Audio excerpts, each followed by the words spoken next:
हा व्हिडिओ कालचा आहे, गौरी येणार त्या दिवशीचा आहे। सॅटर्डेलाच आम्ही गावी आलो होतो। गावी आल्यानंतर गणपतीच्या इथली थोडीशी डेकोरेशन वगैरे केलं।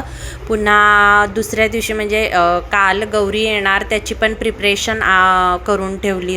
आधी सगळी तयारी करून ठेवले की मग त्या दिवशी गौरी आणायला बरं पडतं, मुहूर्त साधता येतो।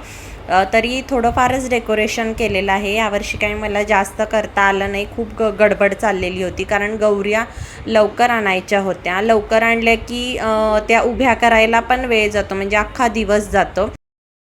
आमच्याकडे उभ्या गौरी असतात आणि उभ्या गौरींना साड्या नेसवताना तुम्हाला माहीतच असेल, ज्यांच्याकडे उभ्या गौरी आहेत त्यांना माहीतच असेल की एकीला साडी पटकन नेसवता येत नाही, म्हणजे खूप वेळ लागतो, आणि दुसरीला पटकन नेसवून होते।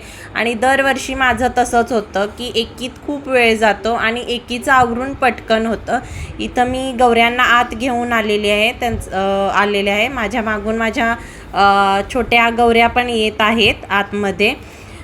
खूप गडबड चाललेली आहे, तरी पण जसं जमेल तसं शूट करण्याचा प्रयत्न केला आहे मी। इथे मी गौरीच्या शृंगाराचं सगळं सामान काढून ठेवलेलं आहे। आता गौऱ्या उभा करायच्या होत्या, त्याचा व्हिडिओ नेक्स्ट पार्टमध्ये येईल। तोपर्यंत गणपती बाप्पा मोरया।